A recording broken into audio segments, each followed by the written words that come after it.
com mais informações aqui na nossa programação e trazendo também uma pesquisa que foi realizada pela PUC Campinas em parceria também com a FEAC. Um estudo exatamente para apontar a vulnerabilidade social na região. A gente convidou o pesquisador para falar mais detalhes desse estudo. Paulo Oliveira, economista da PUC, já está aí em contato com a gente. Seja bem-vindo, Paulo. Obrigado, Sandra. Obrigado, Guilherme. Bom dia, ouvintes. Bom dia. A gente trouxe no início da nossa programação um pouquinho, né, do recorte que vocês fizeram, traçando o perfil, né, de condições de moradia, de renda, escolaridade desta população, pontuando inclusive a participação do terceiro setor e até de mais políticas públicas no combate de mazelas. E me chamou muito a atenção alguns dos números em relação a moradias, que 23% tem aproveitamento de madeiras, outros materiais, né, na estrutura das casas, 15% utilizando de vela, querosene, gás, né, uma iluminação sem um medidor oficial, 13% utilizando de fossa séptica ou vala a céu aberto, com uma renda média de R$ 138, pessoas que moram a cerca de 1 quilômetro de uma unidade de saúde, chegando a 5 quilômetros de escola. Em relação à educação, 55% da população numa idade economicamente ativa, né, de 18 a 29 anos, jovens que nem estudam, nem trabalham. Queria que você pontuasse com a gente como é que vocês chegaram a esses dados, né, que regiões que foram analisadas.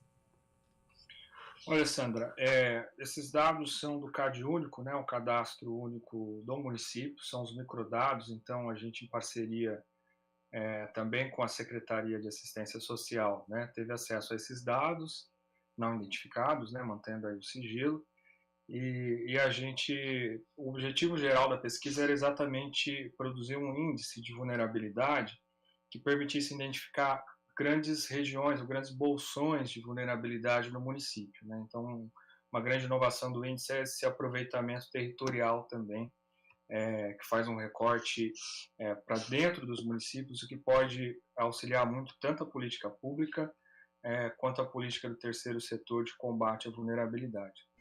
Professor, os números que você destacou, chama atenção realmente esses números. Eu faria uma pequena observação, né, essa variável de equipamentos de saúde e educação, pensando em escolas, pronto atendimento, né, a gente observou que para essa população, a gente tem ali que, em média, né, os domicílios estão até a distância dentro do raio de 1,5 km, você consegue encontrar um equipamento de saúde, em média, e você consegue encontrar 5 equipamentos de educação, né, fazendo uma observação sobre essa variável. E esse 1,5 km em distâncias trafegáveis por carro, né, então isso mostra um pouco a presença desses equipamentos. Mas, no geral, esse raio-x, né, das famílias mostra que essa população, de fato, é muito vulnerável. A gente está falando aqui em cerca de 15% da população do município, né, utilizando aí dados do censo, seria essa estimativa. E esses números que você destacou são exatamente os que chamam mais atenção. Do ponto de vista da empregabilidade, né, um número que salta muito aos olhos é a presença dos jovens, que a literatura tem chamado de nem-nem, né, o jovem que não estuda e não trabalha, obviamente porque não consegue condições suficientes para continuar estudando ou para se inserir no mercado de trabalho, e essa população, né, contando só os jovens, entre essas idades de 18 e 29 anos, chega a 55%. Então é assustador, já é um dado que vinha para a população em geral, mas é um dado que se reproduz e um dado ainda mais expressivo quando a gente fala dessa população vulnerável que está cadastrada no CadÚnico. A gente analisou 71 mil famílias, né, em cerca de 174 mil indivíduos nessa pesquisa, e a gente consegue ter esse panorama geral. E, professor, estava vendo alguns dados aqui do estudo, né? Segundo o levantamento de vocês, 15,4% da população aqui de Campinas está no CadÚnico, né? 71 mil famílias. Esse número, vocês sabem dizer se tá na média nacional, tá acima, tá abaixo? Eu achei um número bem expressivo. Esse montante da população de Campinas está no CadÚnico. É um número padrão, digamos assim, esperado, né? E na verdade é um número que indica, Guilherme, até um pouco a presença do poder público, inclusive fazendo busca ativa para esse cadastro, né? A gente sabe que a problemática da vulnerabilidade é um problema extremamente complexo e de várias fontes, né? Ele não significa diretamente a ausência do poder público, ou ausência de algum outro agente, né? A vulnerabilidade, ainda mais da perspectiva que a gente analisa, ela é um problema que surge do sistema de produção mesmo, né? E das relações sociais e da própria organização urbana, que vai gerando esses bolsões de vulnerabilidade de pessoas que não conseguem inserção no mercado de trabalho. Então a taxa de participação dessas pessoas no mercado de trabalho é baixa. Em média, a gente está falando de uma população que, quando consegue emprego, se mantém por 3 meses e meio no emprego, em média, né? Por um ano, né? Então a gente está falando de 12 meses, é uma população que, mesmo quem está trabalhando, consegue trabalhar 3 meses e meio por ano. Tamanha dificuldade de inserção. Baixo nível educacional, né? Principalmente do chefe de família, né? A gente tem cerca de quase um terço dessa população é chefiada por famílias que não tem, que o chefe não tem fundamental completo, né? Tem fundamental incompleto. Então, todas essas características, né? Ela não é simplesmente, não é um problema que a gente resolve apenas com alguma política pública, né? É um problema bastante complexo, que tem várias origens, né? Que precisa ser enxergado dessa forma. Tanto que no nosso estudo a gente separa essa visão de vulnerabilidade em duas perspectivas, né?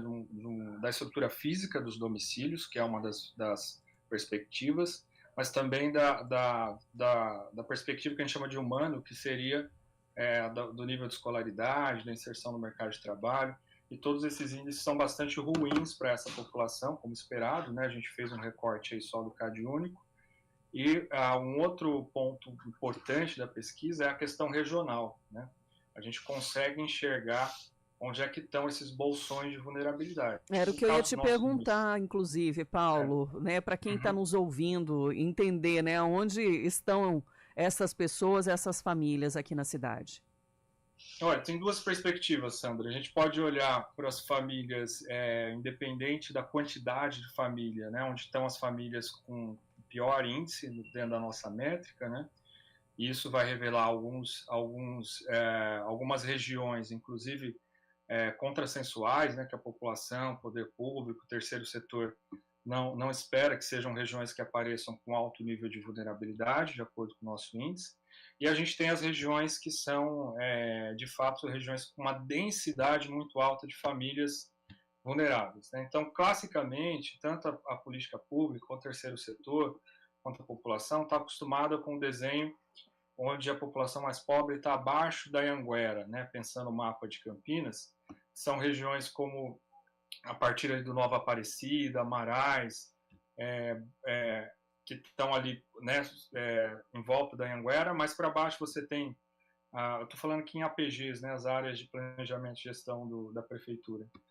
Garcia, Campo Grande, Santa Lúcia, Ouro Verde, São Domingos, São José, são as áreas que concentram maior densidade, ou seja, tem uma quantidade e famílias próximas, né? O nosso índice ele capta isso. Se você tem muitas famílias em uma mesma localidade, isso vai ficando mais vermelho no nosso mapa e vai mostrando ali que você tem uma concentração alta de famílias vulneráveis nesses bairros. Do outro lado da Anhanguera, você tem a Brandina, você tem até uma parte do Taquaral ali, né, que vai concentrando um número alto de famílias em situação de altíssima vulnerabilidade, se a gente colocar isso a partir do nosso índice. Mas você tem algumas regiões da APG de Barão Geraldo também, ali um pouco mais próximo do Amarais, Nova Aparecida, que também tem famílias em situação de alta vulnerabilidade, né? A região norte, né, do município, né, ela é uma região que concentra menos vulnerabilidade. Então, a gente está falando mais da região sudoeste ali, da região sul do município, né? Paulo, você disse que é um problema, né, com muitos detalhes, inclusive que não seria só o poder público, né, para conseguir trazer uma melhor condição para essa população, né? Quais outras iniciativas que poderiam ser adotadas para não só identificar, mas promover alguma ação social? O nosso trabalho ele é muito focado na identificação dessas áreas, né? Mas se a gente pensar as ações, né, tanto o poder público, obviamente, até para que essas famílias não fiquem invisíveis, né? E aqui é importante mencionar que o próprio Cadastro Único é uma ação do governo federal, mas que é executada a partir dos governos municipais para cadastramento dessas famílias. Porque se elas não existem, a gente não consegue enxergar onde é que estão os maiores problemas, né? Onde é que estão as maiores demandas. Uhum. Mas o terceiro setor, como a FEAC, financiando projetos, e sobretudo até o terceiro setor, o nosso índice, ele pode possibilitar uma focalização da política, né? Em geral, a gente pensa que o poder público pode ter ou deveria ter uma política mais universalizante, né? Menos focalizada, mas o terceiro setor, em geral, ele vai financiar ações, como a FEAC financia, mais focalizadas. Então, se você tem um projeto de formação, de formação técnica, de aumento do nível educacional das famílias, o nosso índice consegue identificar onde é que estão as famílias com maior problemas de nível formal de educação, né? E lembrando que esse índice, Sandra, é um índice que ele está calculado por família, então a gente consegue responder essas e muitas perguntas, né, que o terceiro setor possa ter, o poder público, sobre onde estão as famílias, por exemplo, que têm maior problema de estrutura física dos domicílios, né? Uhum. E aí, como voltando para a sua pergunta, né, não só as políticas públicas do terceiro setor, mas a política do terceiro setor focalizada exatamente nos problemas principais, né? Também ouvir essa população, né? A própria universidade hoje tem outros projetos que busca, uma vez identificadas essas regiões, ouvir o que essas famílias precisam, quais são as maiores demandas, porque senão a gente faz uma política desconectada da maior necessidade dessa população, né? Uhum. E aí, né, eu acho que qualquer mecanismo, né, olhando para esses dados, qualquer política que vise maior inserção dessa população no mercado de trabalho, né, não só a política assistencialista, mas é preciso pensar políticas que garantam, né, alguma possibilidade dessas famílias responderem de forma autônoma a essa situação também, né? Então, a ajuda é importante, mas ela é uma assistência que já tem que ir sendo transitória, né, para projetos que visem promover maior inserção dessas famílias, tanto no mercado de trabalho, quanto em maiores, né, oportunidades de níveis educacionais, garantindo aí uma melhoria do que a gente tem chamado de capital humano na nossa pesquisa, né? E uma área tem uma conexão com a outra, né, Paulo? Dependendo da escolaridade, também oportunidade de emprego, né, ter mais renda e assim ter a possibilidade de dar melhores condições para a família. Foi excelente que você colocou isso, que minha observação ia vir exatamente nesse sentido, mas tem algumas complexidades que a gente precisa entender melhor sobre essa população.